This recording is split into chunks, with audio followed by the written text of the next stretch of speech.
Halo Digibers, balik lagi sama saya Arya dan ini adalah Poco F7 Pro. Ya, akhirnya setelah hampir setengah dekade nggak pernah masukin seri F yang Pro, Poco Indonesia tuh kali ini datengin Poco seri F terbaru yang ada embel-embel Pro-nya.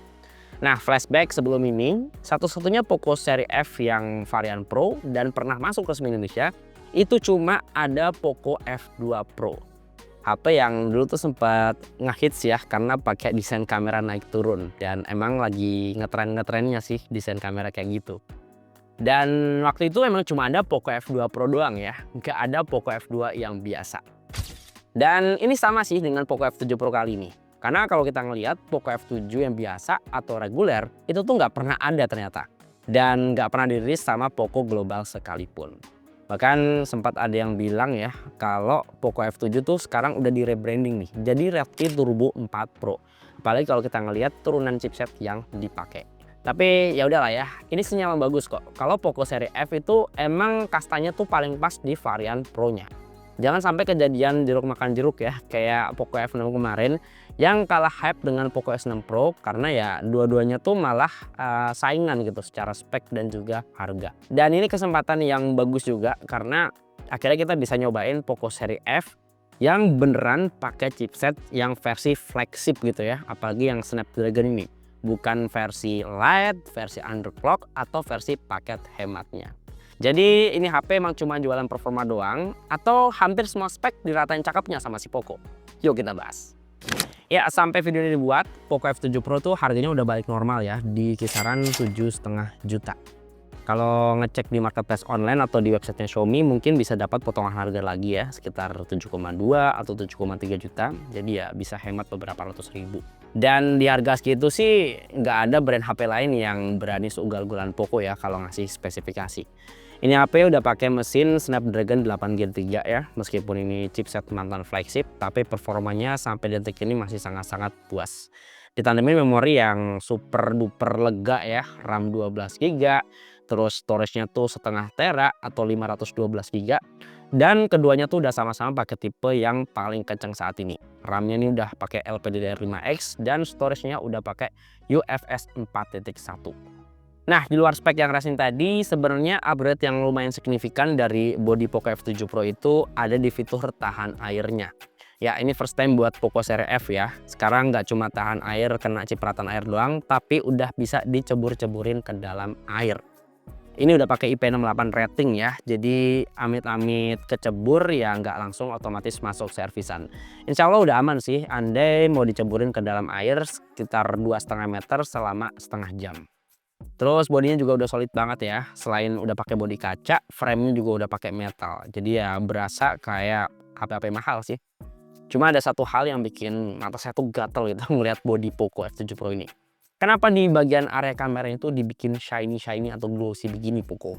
Padahal ya udah lebih bagus ya kalau dibikin ngedove sekalian tuh sampai atas. Ini jadi ngingetin saya sama apa ya kayak bentuk compact disc gitu. Terutama yang warna silver kayak gini ya. Malah lebih ganteng kalau kita tutup pakai casingnya sekalian ya. Coba Tam. Ini casing bawaannya juga cakep sih bahannya. Nih, malah lebih ganteng kalau gini nih. Ya kalau ngomongin soal performa, Poco F7 Pro ini emang masih sangat-sangat imbang. Apalagi kalau dibandingin sama HP-HP 7 jutaan yang lain. Kayak sama Samsung S24 FE atau Vivo V50 yang varian paling tinggi sekalipun. Itu udah auto kebanting lah dua-duanya. Nah, Snapdragon 8 Gen 3 emang sadis betul ya di harga segini ya. Antutunya nyaris 2 juta, terus ini dipakai ngerender video 4K, 60 fps, editing 3 layer di CapCut, itu nggak nyampe setengah menit udah kelar juga. Dan kalau kita pakai buat main game juga performanya tuh masih sangat-sangat nyenengin ya, terutama buat sobat gaming rata kanan. Main PUBG Mobile udah bisa digaspol mentok 120 fps di Ultra Extreme. Pengalaman main 2-3 match nonstop, performanya tuh cukup stabil ya di 117 sampai 118 fps. Dari mode jalan-jalan keliling Erangel sampai mode gaspol pakai mobil, ini nggak berasa ada patah-patahnya. Dipakai booster Mobile Legends juga settingan rata kanannya udah kebuka semua di Ultra. Pas lagi rusuh-rusuhnya animasi 120 fps di sini juga bener-bener nyenengin mata sih. Ini halus parah. Udah gitu skin-skin yang cakep itu tampil maksimal di settingan grafis yang juga udah mentok kanan. Buat mainin hero-hero fast hand di sini juga nagih banget ya. Respons layar tuh bener-bener ngacir kayak abis dikasih bedak karambol. Dan ini tuh nggak cuma dirasain doang. Secara data, touch sampling rate-nya juga ngeri-ngeri sedap ya. Ini tembus di kisaran 480 sampai 500-an Hz.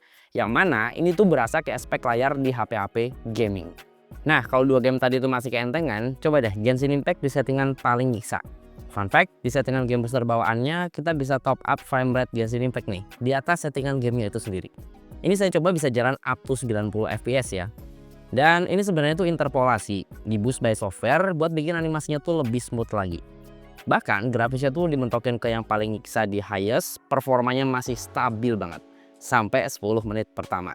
Karena di menit selanjutnya bodinya tuh udah mulai demam ya. Dan frame rate-nya tuh langsung terjun bebas dari 90 ke 60 fps.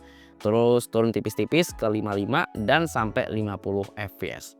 Frame rate-nya masih bisa rebound lagi ke 90 fps pas suhunya mulai adem dikit. Suhu panas di sini tuh ngaruh banget ya sama mood frame rate-nya. Makanya kalau pengen main yang lebih konsisten, stabil di pucuk, nggak tahu-tahu anjlok, mending pasang fan cooler aja.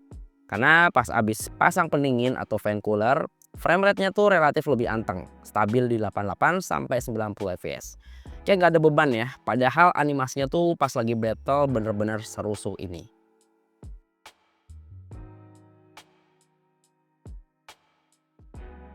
Nah, mesin kencang di HP ini tuh sebenarnya nggak cuma disiapin buat kebutuhan main game doang ya, tapi buat ngeboost performa AI yang sekarang tuh fiturnya udah makin banyak.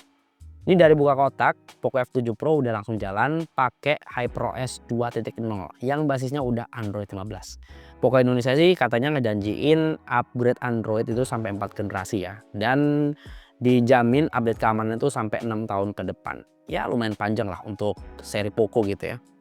Dan kalau kata orang-orang ya, ini HP tuh katanya masih banyak iklan. Masih suka nongol tuh pop up iklan yang ngeganggu. Tapi saya udah pakai HP ini tuh beberapa hari dan saya sampai frustasi ya karena nggak nemu iklan sama sekali di sini gitu.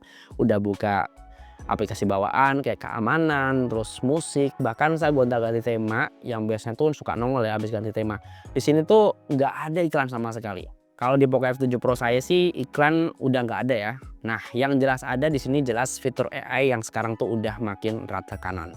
Jadi kalau kita buka galeri sekarang objek erasernya atau fitur buat ngapus-ngapusin objek yang nggak penting di foto itu udah makin pinter ya. Karena udah full power by AI. Jadi ya hasil editingnya tuh nggak cuma rapi tapi juga lebih bersih. Cuma mungkin belum sesakti Galaxy AI-nya Samsung, apalagi Samsung seri S. Yang bisa ngilangin objek yang lagi kita pegang atau lagi nempel di badan kita. Jadi kalau kita ngilangin objek yang lagi kita pegang pakai si Poco ini, dia tuh bukannya ngilangin objek ya, tapi malah ngeganti dengan objek lain yang lebih relevan dengan foto itu sendiri. Jadi emang tipikalnya AI object eraser di Poco atau Xiaomi tuh kayak gitu. Dia bukannya ngilangin tapi malah nge-replace sama objek lain. Dan gak cuma di galeri doang ya, AI di sini juga udah diperluas fungsinya kayak buat bantuin kita nulis tulisan lebih terstruktur, terus buat nerjemahin dokumen, ngeringkes dokumen, terus ada yang bisa buat transkrip rekaman rapat ya. Dan bahkan udah bisa ngebantu kita untuk ngobrol lintas bahasa atau interpreter ya. Ini bisa support lebih dari 29 bahasa kalau saya lihat. Dan itu kita bisa langsung pakai gitu, nggak perlu download packing bahasanya dulu. Terus AI-nya Google kayak Gemini dan Circle to Search juga nambah skill AI di HP ini ya. Dan cukup ngebantu buat nyari info apapun yang ada di layar.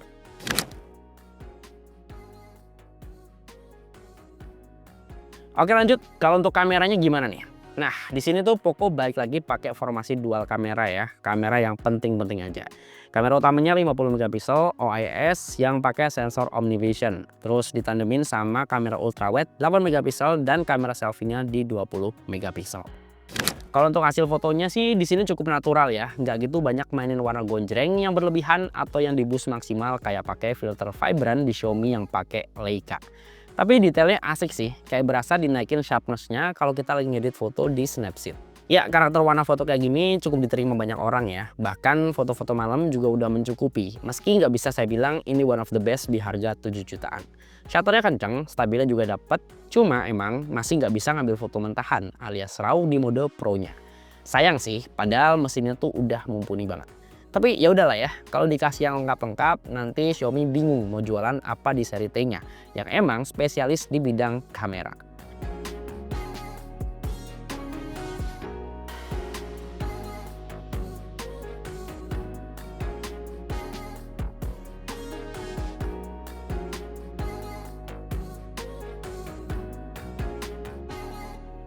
Oke, ini dia kamera depan Poco F7 Pro kalau dipakai buat ngevlog.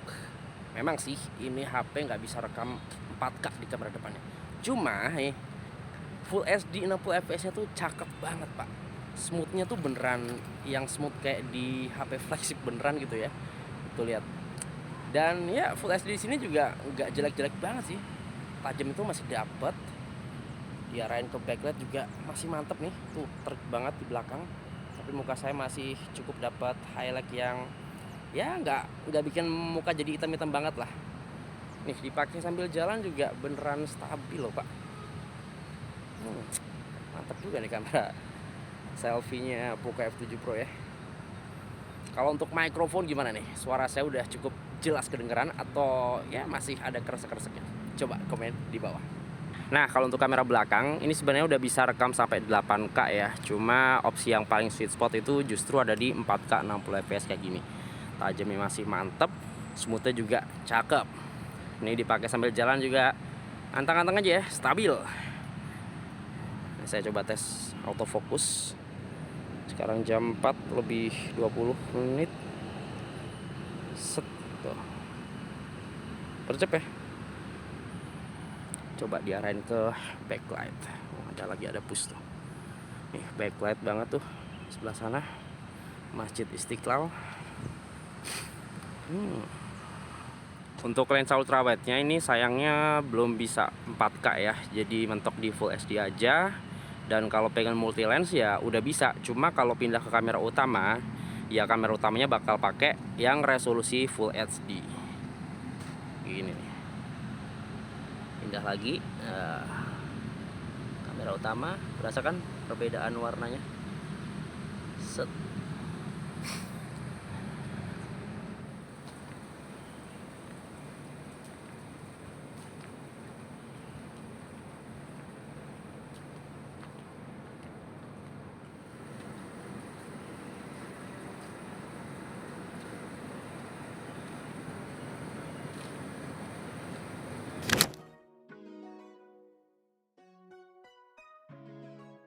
Yang jelas Poco F7 Pro kali ini tuh punya daya tahan baterai yang cukup banyak lah kalau dibandingin sama Poco seri F yang sebelum-sebelumnya.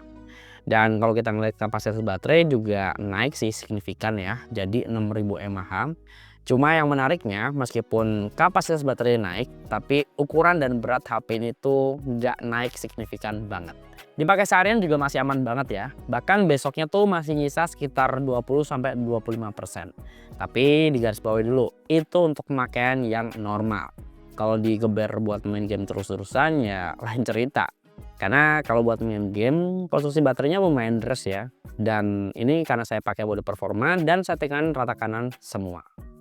Terus untuk charger bawaan ini angkanya masih sama ya di 90 watt. Tapi saya ngerasain sih 90 watt di F7 Pro ini lebih kencang gitu dari F6. Karena baterainya ini kan lebih gede. Jadi ini saya ngecas dari 10%, terus ditinggal beli galon di warung sekitar 15 menit. Baterainya tuh udah keisi hampir 60%. Setengah jam dapat 92% dan sampai bener-bener penuh itu cuma setengah jam lebih 5 menit. Terus sensor dan konektivitas yang dibutuhin banyak orang juga hampir semuanya ada di HP ini ya. Mulai dari NFC buat top up saldo, terus ear blaster buat remote TV atau AC dadakan ya. Di sini ada semua. Haptic feedbacknya juga ya ini candu banget dipakai buat ngetik. Getar-getarnya tuh enak ya, udah berasa kayak haptic feedback di HP-HP flagship. GPS-nya juga gercep kunci lokasi dan akurasinya tuh bagus banget dipakai di dalam ruangan sekalipun. Untuk daya tahan sinyal juga kuat ya. Ini saya pakai buat download file besar aja itu hampir jarang putus di tengah jalan. Satu hal kecil yang saya ekspektasi bakal ada nih di Poco F7 Pro. Tapi ternyata nggak ada ya, yaitu nggak bisa pasang SIM virtual atau eSIM di sini. Ya jangankan Poco F7 Pro. Poco F7 Ultra yang harganya hampir 2 digit, itu juga nggak dikasih fitur ini. Oke, kesimpulannya, kalau Anda punya duit 7 jutaan dan lagi ngincer HP yang rata cakepnya, Poco F7 Pro ini nggak selalu jadi pilihan terbaik sih. Lebih hemat ngambil Xiaomi 14T. Malah masih dapat kamera Leica yang lebih proper. Atau nabung lagi nih, ke 7 jutaan gede buat ngambil Samsung S24 FE. Itu pilihan yang lebih hemat untuk dipakai jangka panjang sekalian. Tapi dua HP tadi tuh punya kesamaan nih. sama-sama nggak ada yang bisa ngelewatin performanya Poco F7 Pro. Ya ini HP meskipun pakai chipset mantan flagship, tapi ya untuk harga 7 jutaan ini performanya masih yang paling OP. Jadi kalau kebutuhannya tuh lebih berat untuk gaming atau sekedar pengen ngerasain feel HP flagshipnya Xiaomi, terutama di bagian performa, layar sampai tongkrongan, paling ya minus di kamera yang B aja, udah gas. Sampai video ini dibuat, nggak ada opsi yang lebih worth it dari Poco F7 Pro. Oke, terima kasih sudah nonton video ini sampai selesai, dan semoga video ini bisa ngasih referensi ya, terutama buat Anda yang masih penasaran sama Poco F7 Pro. Nah, untuk ngecek spek lengkap dan link pembelian smartphone ini, seperti biasa, Anda bisa cek linknya di kolom deskripsi di bawah video ini. Ya, di sini dengan saya Arya, dan di belakang kamera ada Tama. Sampai ketemu di video berikutnya.